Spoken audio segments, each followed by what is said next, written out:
हरे कृष्णा। आप सभी का हमारे भक्ति चैनल में हार्दिक स्वागत है।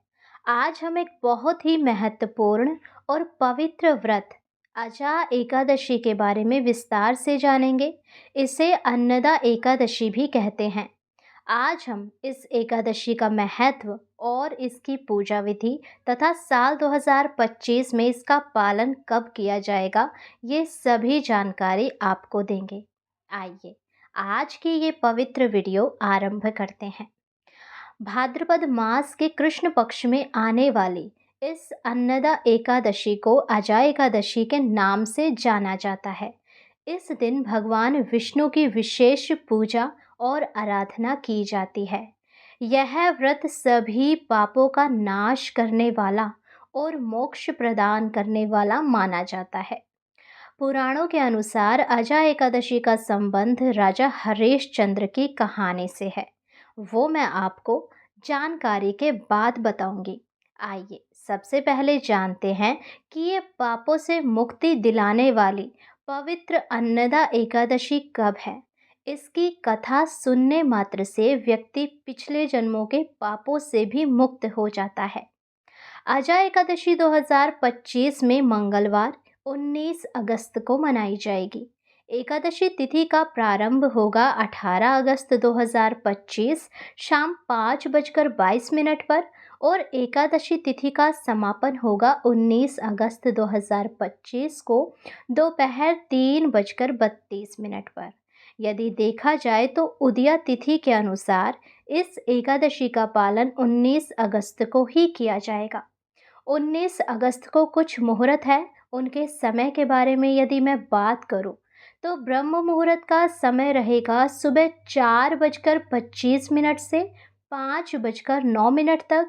सूर्योदय होगा सुबह 5:52 पर और पूजा का समय सुबह 4:47 से 5:52 तक रहेगा और शाम की पूजा का समय 6:57 से 8:02 तक रहेगा। अभिजीत मुहूर्त दोपहर 11:58 से 12:51 तक रहेगा। इस एकादशी व्रत का पारण का समय रहेगा बुधवार 20 अगस्त 2025 को सुबह 5:56 से 10:18 पर। प्रदोष व्रत के साथ इस व्रत का पारण किया जाएगा क्योंकि उस दिन प्रदोष व्रत भी है जो कि बुधवार को है, इसीलिए इसे बुध प्रदोष व्रत कहा गया है जो पारण के दिन ही पड़ रहा है। तो आप भगवान को अर्पित किए गए चावल का एक दाना खाकर अपना एकादशी का व्रत तोड़ सकते हैं और फिर प्रदोष व्रत जारी कर सकते हैं यदि आप प्रदोष का व्रत भी रखते हैं। मासिक धर्म के दौरान इस समय सीधे भगवान की पूजा या सेवा नहीं करनी चाहिए। इसके बजाय हरे कृष्ण महामंत्र का जाप करना चाहिए, धार्मिक कहानियों को सुनना चाहिए और भगवत गीता तथा श्रीमद् भागवतम जैसे शास्त्रों का अध्ययन भी करना चाहिए। अब मैंने आपको इस एकादशी की जानकारी के साथ ही राजा हरिश्चंद्र की कथा सुनाने के लिए कहा था जो कि इस एकादशी से ही जुड़ी हुई है। तो आइए मैं उसको भी सुनाती हूँ। अजा एकादशी का संबंध राजा हरिश्चंद्र की कहानी से है। राजा हरिश्चंद्र ने अपने वचन का पालन करने के लिए अपना सारा राजपाट, धन और परिवार तक दान कर दिया था।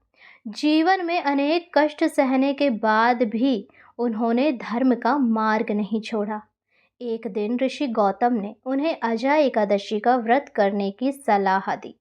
अब राजा हरिश्चंद्र ने यह व्रत विधि विधान से किया जिसके प्रभाव से उन्हें उनका खोया हुआ राज्य और परिवार वापस मिल गया। इस व्रत के प्रभाव से उनके सभी पाप नष्ट हो गए और इसी कारण यह व्रत सभी कष्टों से मुक्ति दिलाने और खोए हुए मान सम्मान को वापस पाने के लिए किया जाता है। ये व्रत बहुत ही महत्वपूर्ण है।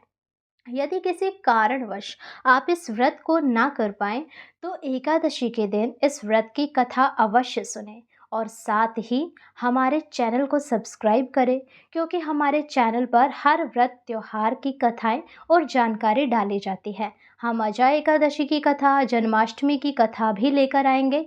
इसीलिए आप चैनल सब्सक्राइब करके बेल आइकन दबा लें, ताकि जब हम कथा डालें तो उसका नोटिफिकेशन आपको समय पर मिले और आप कोई भी कथा, कोई भी जानकारी मिस ना करें। हरे कृष्णा।